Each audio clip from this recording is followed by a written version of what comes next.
Last time on Cyberphile. We conquered that stench most foul, got a new brand, sailed east to finish off the Despondent Thief storyline, and covered a ton of lore on both the Bloodbrows and the Iron Ones in the process. Hello Cyber Nation, welcome back to another episode of From the Depths, a 100% walkthrough of Salt and Sanctuary enhanced with lore. You find me back here in the Red Hall of Cages, but we're going to leave and head far right this time, which is a path that we could have taken earlier, but I've decided to save it. So first off, before I get started, I just want to thank everyone who's supported Cyberphile so far. We have broken 100 subscribers, so thank you so much. I can announce what I want to do now. At the end of this playthrough, which I feel like we're not too terribly far off from finishing, what I want to do is do a live Twitch playthrough for as long as people are interested for, titled Let's Talk, where you can join the Twitch chat and chat to me. I will do various challenges as we go along. If you want me to do maybe a no weapons run, a soul level 1 run, no healing, hardcore, whatever, some sort of challenge, I'll do it. Just one though, I don't want to stack up on challenges, I'll never do it then. But I'll do a challenge, and you can talk with me in the comments about what kind of lore you want to talk about, and I'll address it, and we can talk about our theories as we go. So I hope you're looking forward to that. I will set up a concrete date for when I want to start that. I'll post it on the Salt and Sanctuary subreddit. I'll post it on my social medias, so check my Facebook, Twitter, stuff like that. I will post about it there. But for now, let's get back into the Salt and Sanctuary lore, because we are heading into the Dome of the Forgotten. So the Dome of the Forgotten introduces one of first-time players' most hated enemies, Mimkus, Mimkus, treasure chests that try to eat you. So if you don't know they're there, you're not gonna have a good time, because they do a lot of damage, and as soon as you try to open the chest, which there is an option to try to do, they instantly destroy you. But let's talk about the Dome of the Forgotten. Now, the Dome of the Forgotten was once called the Dome of Light, and it existed probably in Karhi, but the Dome of Light served as a place for followers of Devara to go to worship Devara, be among other worshippers of Devara. It was just a place of light. Now, as you probably could have assumed, it did not stay a place of light. But before I get into the downfall of the Dome of Light, I want to talk about the old Pantheon. You see, the first creed that we really talked about as actually being established as a creed was the stone roots and the elemental spirits and how each tree was a god and things of that nature.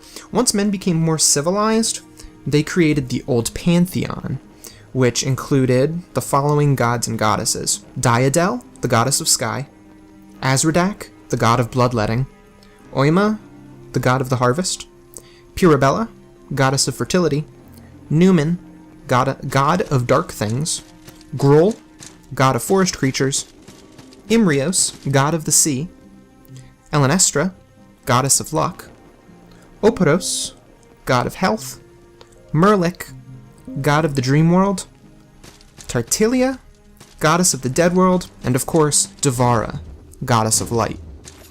Now, as time went on, people began to take this old pantheon and just sort of revere Devara as the main goddess. She was the mother of all gods.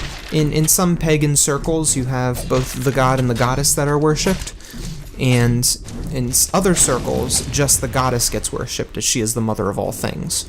So that's kinda the inspiration here for Devara's light. So as I said, the Dome of the Forgotten was once the Dome of Light, a place where followers of Devara could come and create great things.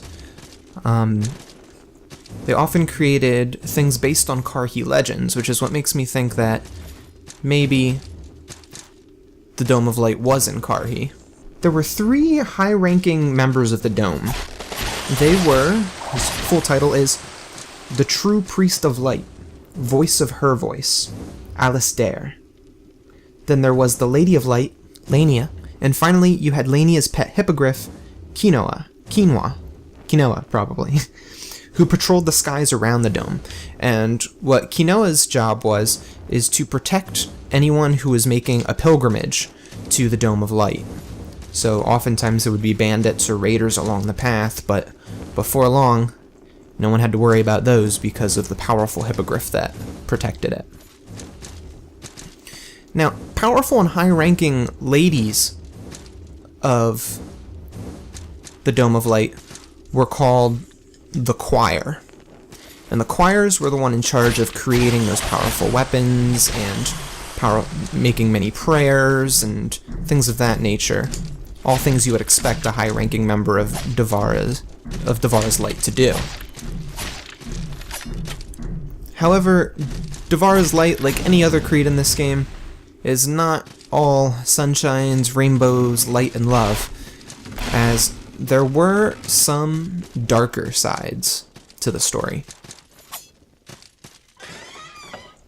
One of which involves a character known as Harmon the Condemned, who just brutally slaughtered others in the name of Devara and in the name of justice, claiming that that was his way to spread Devara's light, which is clearly not the best way to spread any religion. I mean, killing others is never a good thing, right? At any rate, the most dark part of Devara's Light's history, however, comes not from Harmon the Condemned, but from when the Dome of Light became the Dome of the Forgotten. You see, one day, Alistair, the true priest of light and voice of her voice, started to see sin in all things in the Dome of Light. And so he felt the only way to remove sin is to purge it. And so he became what is known as the Untouched Inquisitor.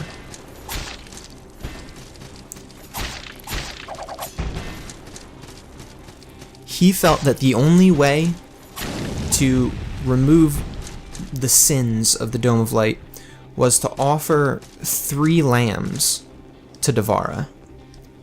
The first lamb was the entire congregation of the choir, and that's the ghosts that you see me killing. They're known as Whisper Men and Whisper Ladies. They were actually once followers of Devara's Light, and he sacrificed all of them.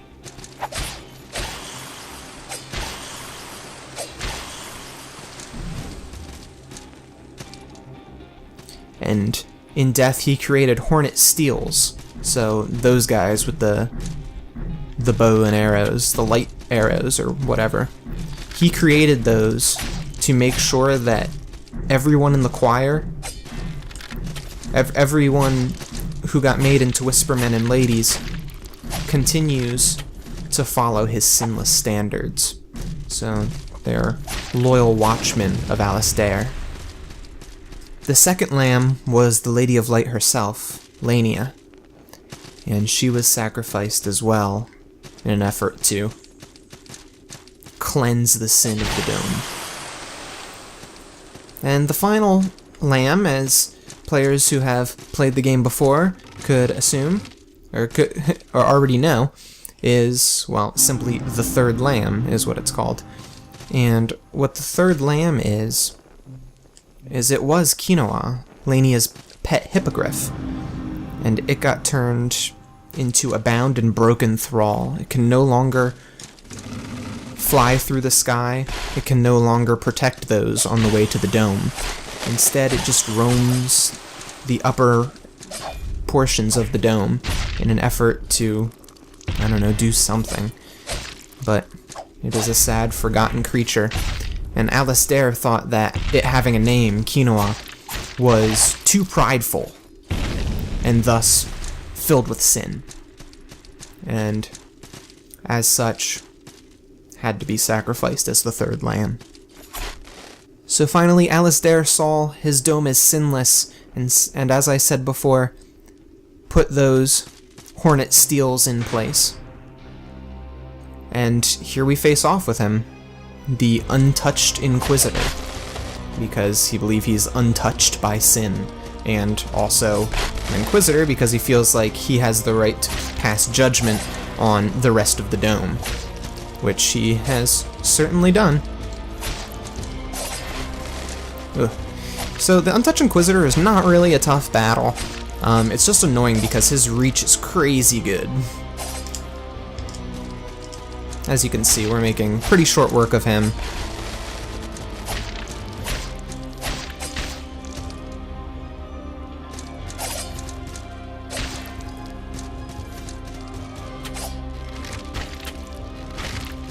Yeah, he doesn't like those, holy crap. There we go. No problems with Alistair.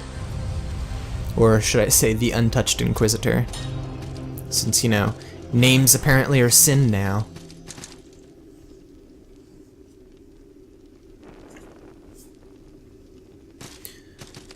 So with most of the story of the Dome covered, I did want to talk a little bit about some minor parts of Devara's light.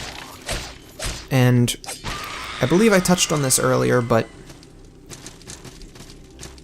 the main form of Devara's light's proselytizing is to offer healing to the poor, which, as far as I'm concerned, is a pretty noble form of proselytizing.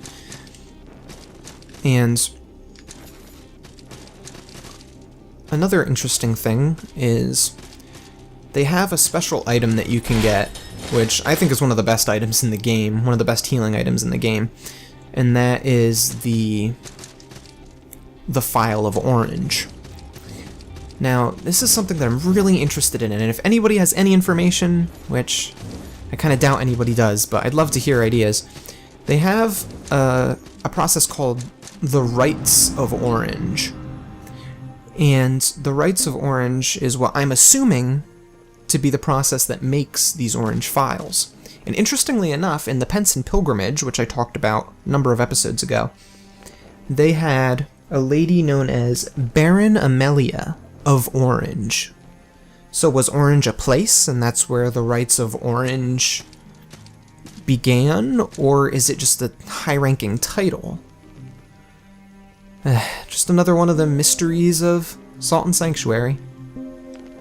And finally, we have a way, anyway, to get an upgrade of our poleaxe. But we need a diamond cluster, which are not super easy to come by. However, being a follower of the House of Splendor, they actually sell diamond clusters for, I mean, fairly cheap, considering it's a pretty rare drop. You only get a couple of in the game. So I'm going to buy that, and then we just need 2,000 more salt. And I haven't been using any of these pouches or bags of salt, which give you a small boost in salt. I've been saving them, because I always save them for when I want to make transmutation, because I hate grinding out salt. So I just tend to save them for when I need them. There we go, we've got 30,000. So let's get the Headsman's Vulge. There we go. So we can only two-hand it. We cannot use it one-handed at all. So if I switch to the crossbow and I try to use it, it's immensely slow and not very useful. But that's okay, because when I switch to crossbow, I'm typically using it for the crossbow. So it does make us fat roll at this point, but that's fine. We will figure it out in future episodes. So with one boss of the Dome of the Forgotten, that's right, there's two here, we are going to call this quits for this episode. I will see you on the very next episode of From the Depths with Cyberphile. Again, thank you so much for the 100 subscriber milestone. It means a lot to me. I hope you look forward to what I have in store for you for the future, both in Salt and Sanctuary content and other content. Thanks again. See you next time. Hey, thanks for watching. Don't forget to subscribe for more Cyberphile content. And if you liked this video, show me with that little thumbs up button. If you liked this video, you might like one of my other videos. You can click right on the boxes to jump to them. Cyberphile, offline.